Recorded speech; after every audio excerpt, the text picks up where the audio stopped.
Hi, everyone. Bill Murphy here from the Sports Insanity Network, and welcome to another edition of Murphy's View. I have a little project I'd like to share with you folks. Coming up is the 60th anniversary of the Kennedy assassination. And this isn't going to be about the Kennedy assassination in the more traditional sense. I'm going to be talking more about its impact on the sports world and how it set the stage for how sports leagues should react to national tragedies.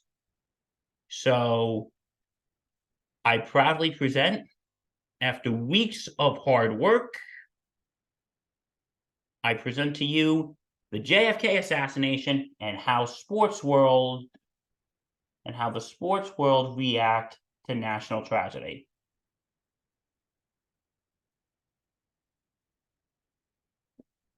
Okay, so we all know the story. It was the day that changed everything. November 22nd, 1963. It was a Friday afternoon. President Kennedy had landed in Dallas, Texas to attend a luncheon. The occasion was met with jubilation as the president and the first lady were riding down the streets of Dallas until 12:30 p.m. when the president's motorcade reached Dealey Plaza past the Texas School Books Depository, and 3 shots have rung out and hit the president. And then he was taken to Parkland Hospital. And then a half hour later, John Fitzgerald Kennedy, at 46 years old, the 35th president of the United States, the man who just 3 years earlier we laid our hopes and dreams on, as he asked us not what our country can do for us, but what we can do for our country, the president was dead.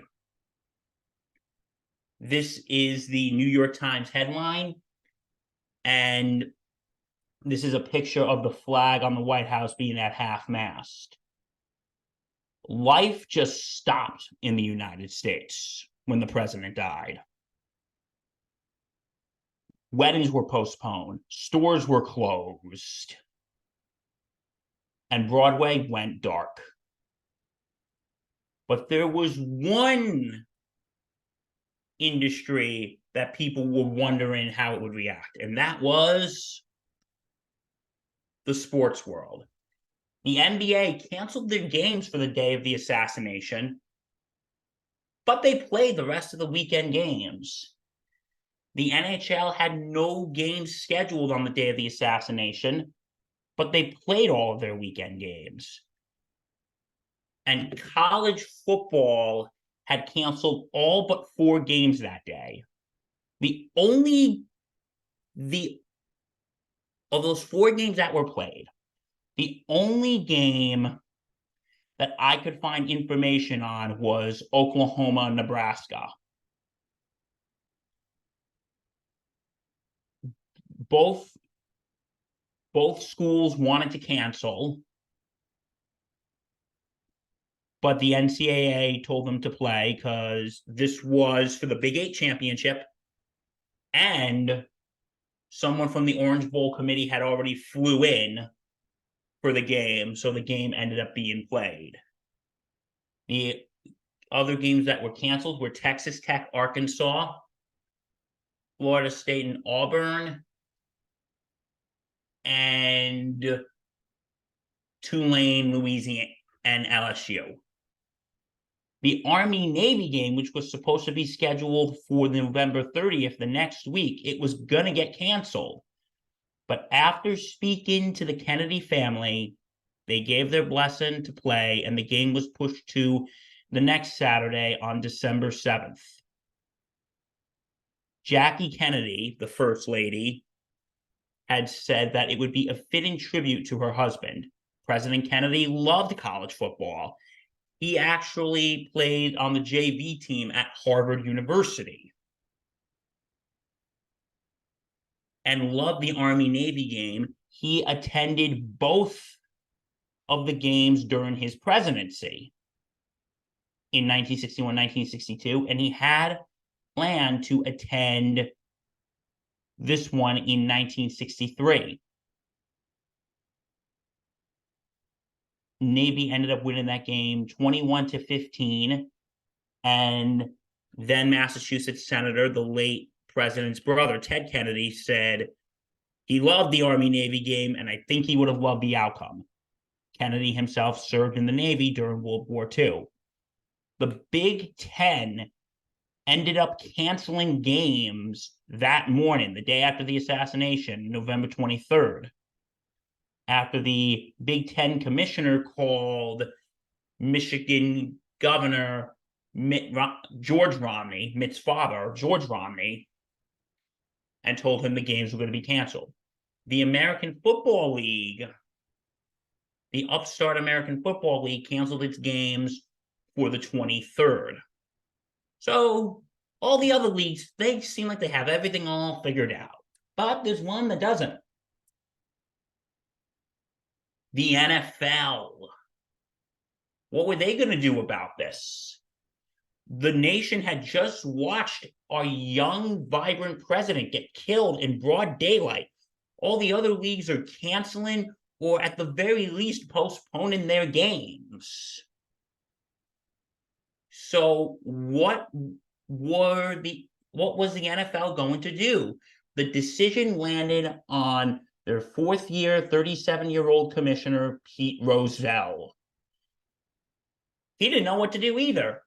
So he asked many owners and executives from different teams of what they should do, if they should play or not. The opinions ranged from Cowboys general manager Tex Schramm, who said they should play, but later on he did say if the games was in Dallas, he might have a different change of tune. And future chairman of the Pittsburgh Steelers, who was then vice president, Dan Rooney, had told Pete, listen, this is a pretty bad situation, and I think we should cancel. But there's only one thing that Rozelle had to think about. Was there precedent in this situation? For sports in general, yes. Major League Baseball canceled games in 1923 after the death of President Warren G. Harding, and did the same after the death of President Roosevelt in 1945. When it comes to the NFL, there was no precedent. When Pearl Harbor was bombed on December 7th, 1941, the NFL played their scheduled games, and the next 2 weeks were not affected at all. So the NFL had never canceled games. So what was Rozelle going to do? He didn't know. He was unsure. So he decided to call up his good friend, White House Press Secretary Pierre Salinger. The two were actually classmates at the University of San Francisco. Salinger had said, quote, Jack Kennedy would want the games to be played. And after hearing from the White House, Rozelle had decided that on Sunday, November 24th, 1963, the games would be played. In a statement that he put out, Rozelle said, quote, it has been traditional in sports for athletes to perform in times of great personal tragedy. Football was Mr. Kennedy's games, and he thrived on competition. Recalling the conversation that Salinger had with Rozelle 30 years later for an interview in Sports Illustrated, he said, quote, the country needed some normalcy. And football, which is a very important game in our society, helps provide that. So, on Sunday, November 24th, 1963, while President Kennedy was lying in state under the Capitol Rotunda, the NFL was playing their Sunday slate that week. And I'm just going to be honest with you folks, nobody wanted to play. They really didn't. I'll get into more quotes later, but two owners begged Rozelle to reconsider and cancel. Dan Rooney from the Pittsburgh Steelers tried to cancel their game that week against the Chicago Bears, but he was overruled by Rozelle. In Philadelphia, the mayor and the Eagles owner, Frank McNamee, actually tried to go to court to stop the Eagles-Redskins game with no success. And here's something. The games were not even broadcasted. CBS was broadcasting Kennedy lying in state. And back then, CBS was the only network that broadcasted NFL games. NBC and ABC didn't broadcast NFL games until 1970, and Fox didn't start broadcasting till 1993. So if you weren't watching on CBS, you were pretty much out of luck. And I'm sure even if other networks were broadcasting it, they were going to be showing the line in state instead. But the tension couldn't be more felt than in Cleveland, where the Cleveland Browns were playing the Cowboys, and the crowd was hostile because they were from the same city where Kennedy was shot. The Cowboys were called murderers, assassins, and Kennedy killers. According to the Browns coach at the time, Blanton Collar, his daughter actually said that Art Modell received death threats if the game was to be played, and said that if Dallas was going to be allowed in Cleveland, they were going to shoot all the coaches. Modell paid for extra security for that game. And again, the daughter of the head coach said there was armed soldiers who were at the game that day. And she said it felt like being at a game after 9/11. There was so much security. And you know what? In all honesty, I don't blame them. Because you just watched the president, who probably has the best security in the world. And if he's shot and killed in broad daylight, do you feel safe? If you look to after the assassination, as soon as they hear guns, people were running to hit the ground. So I don't blame them from having that security. Yeah, but Modell actually told the Browns PA announcer, Johnny Holiday, to not use the word Dallas and just use the word Cowboys. The Dallas players were told to not remove their helmets as fans were throwing bottles at them. And I couldn't find a picture of this, but there was someone holding up a sign that said, "Dallas killed our president."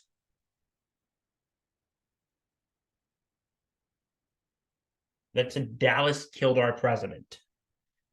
And on top of that, the game not being televised, it was also not being broadcast on the radio in Dallas, because there was another event going on. You have the Cowboys-Browns game going on here in Cleveland. You have President Kennedy lying in state in Washington. Meanwhile, in Dallas, the president's alleged murderer, Lee Harvey Oswald, was being transferred to the Dallas County Jail. But when he walked out, Dallas nightclub owner Jack Ruby shot and killed him.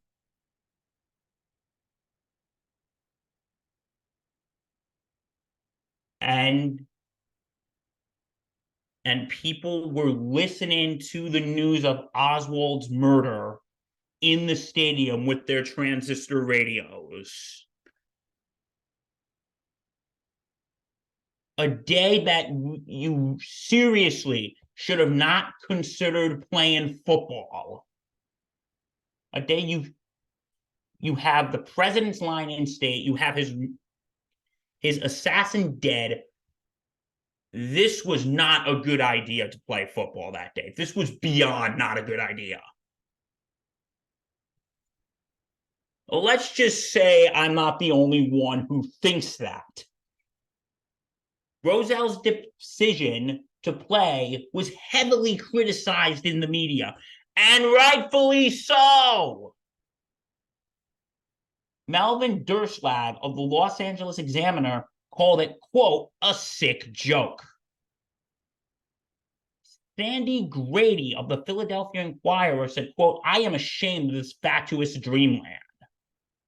In an interview that Rozell gave in 1990, he recalled playing that Sunday was, quote, a mistake, especially from a public relations standpoint. And he called it the biggest regret of his career. Now, if I was in Rozell's shoes, what would I do? Well, I think the answer is pretty simple. I would cancel the games because nobody was thinking about football at a time like this. Like I said, our president was just killed. I don't think people are thinking about football. And you know what the strangest thing is? Go watch this online. It's floating around on YouTube. When they have President Kennedy lying in state and they have the news coverage going, the people who are doing the broadcasting, while folks are walking past the coffin to pay their respects, they say, if any of you there are sports fans right now, just thought you'd like to know the Browns beat the Cowboys 27-17. It is the strangest, most creepy, most eerie thing you will see. These people are going past the casket of our now dead president, and they're bringing up the score of a football game. It is the most eerie thing you will watch. It's floating around on YouTube. Go watch it if you have a chance. Even players' performances were sloppy. In the Dallas-Cleveland game, there were 9 turnovers. And Cowboys quarterback Don Meredith threw like 4 interceptions. So nobody was focusing that day. The emotions were so high, 2 Eagles players got into a fist fight the night before the Eagles-Redskins game. Sam Huff of the New York Giants had said, quote, that was the only game I ever played on any level that I didn't care about it at all. There was no desire, no determination. I kept thinking, this is America? America was a safe haven. Then all of a sudden, it wasn't. Again, Sam Huff of the New York Giants, who actually campaigned for Kennedy in 1960. Tommy McDonald of the Philadelphia Eagles. Nobody wanted to play. There wasn't anything you could do about it. But there was no way anybody wanted to go out and play a game that weekend. I'm a guy who wears his emotion on his sleeve, and I couldn't stop crying. And also the Eagles quarterback, since he was from Texas, when he was walking out of the stadium after the game, his car that had a Texas license plate, the windows were smashed because of that anti-Dallas, anti-Texas sentiment. More quotes. Pettis Norman from the Dallas Cowboys. I was shocked to hear the game was still on and sort of angry. Jerry Overton, also from the Dallas Cowboys. We should have just walked off. What were they going to do to us? Now, do sports have a place during national tragedies? They do, but during the right time, not after the initial shock. I just talked about the NFL, which was 2 days after the assassination. But if you remember earlier, I talked about the Army-Navy game that was held 2 weeks after the assassination. There is a difference between 2 days after an assassination and 2 weeks. Picture if you lost a loved one. I'm speaking very generally. everybody's different. Everybody mourns differently. If 2 days after you lose a loved one, you're not ready to go back to normal. You're still in mourning. You're getting ready for the funeral services. You're getting over the initial shock that the person will not be here anymore. While 2 weeks, well, you still miss that person and sad they're gone, you're ready to go back to normal. You're ready to go back to normal. It's not going to be easy, but you're ready to go back to normal. You're ready to go back to work. You're ready to go about your life. And that was why I think Roselle not canceling was not a good decision, while the Army-Navy game 2 weeks after was a fine decision. I think in this situation, Roselle set the example of everything of what not to do. 38 years later, after the tragedy of 9/11, Roselle's successor, Paul Tagliabue, was faced with the exact same decision, avoiding to make the same mistake that his predecessor made.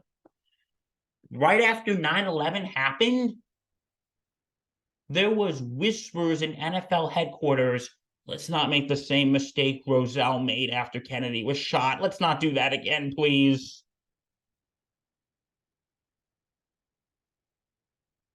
And not just the NFL, Major League Baseball, they canceled a whole week of games. So Paul Tagliabue made the correct decision to postpone the games for that week.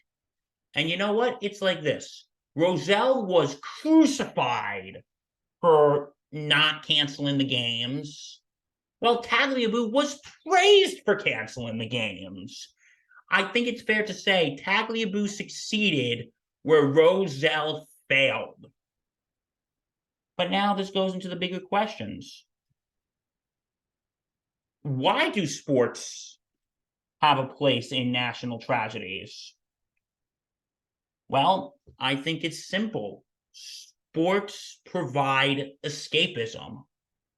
When we are going through a tragedy, we want to be, well, not distracted, but we want to hang on to things in our culture, and sports are a part of our culture. You know, some people look to things like religion and spirituality, and whatever you believe, I hope that brings you fulfillment. Some people look to forms of entertainment like sports, no matter what it is. If it was, say, baseball in New York after 9/11, 2 examples. The first game that was held in baseball after 9/11, the Met game when Mike Piazza hit that home run. I remember Mark Old Ops guy Halpern, who was at that game, had said, you knew something big was coming. And the moment he hit that ball, everybody was standing up. Even Atlanta fans were cheering. Like, these were people who were rooting for this team's biggest rival. But it didn't matter. It mattered that this city was alive. And then, of course, the Yankees, even though they lost the World Series after 9/11, it gave this city something to look forward to as we rised from the ashes from this tragedy. A specific thing that I remember from that series, actually two, was, game 3 when Bush threw out the first pitch. And then game 4, the famous Mr. November game, when after Jeter hit that walk-off home run, I remember a specific detail. New York, New York is being played in Yankee Stadium. And the announcers are saying they needed to hear this. They needed to hear the sounds of Frank Sinatra. And I remember there were fans holding up a sign that said, we're back. Like, that could mean back in the series because the Yanks were down 2-0 and they tied it 2-2. Or it could have meant we're back as a city. We're coming back. We're rising from this tragedy. Or, also the Saints after Hurricane Katrina, that Monday night game 1 year later, when Steve Gleason blocked that punt and it was then ran back for a touchdown, and the noise in the Superdome was deafening. This was, since the Saints weren't playing in the Dome for a year, now they're back. And this shows you, what? Things are back to normal. Things are now going to be back to normal. Is it going to be easy? No, but they're back to normal. We're back in our home. Or David Ortiz after the Boston Marathon bombing with the Red Sox, when he said something along the lines of "Don't F with Boston." And the Red Sox ended up winning the World Series that year for their city. So that brings an escapism. It brings a sense of triumph, but also it brings a sense of community. Because, okay, it's not the traditional let's sit around and talk about our feelings. Because if you're going to a game during a national tragedy, everyone in that stadium is going through the same thing you are. And we're all together now. We're all together. And that's why sports have such a place in times, whether it be 9/11, Hurricane Katrina, Boston Marathon bombing, or the Kennedy assassination. Okay, that was handled very poorly, but it was a sense of community. It was to bring normalcy and triumphs in times of tragedy. And that's why I always think sports will have a place in our culture, no matter what we're going through as a country and as a people. I'm Bill Murphy for the Sports Insanity Network. I really hope you enjoyed this presentation. If you like what you see, go to www.thesportsinsanitynetwork.com. Check out our blogs, podcasts on all platforms. Check out our history. Check us out on X at Sports Insanity Real. Check us out on Facebook. Check us out here on YouTube at the Sports Insanity Network. Like, comment, subscribe, and hit that bell. Thank you very much, folks. I'm Bill Murphy. Stay safe and take care.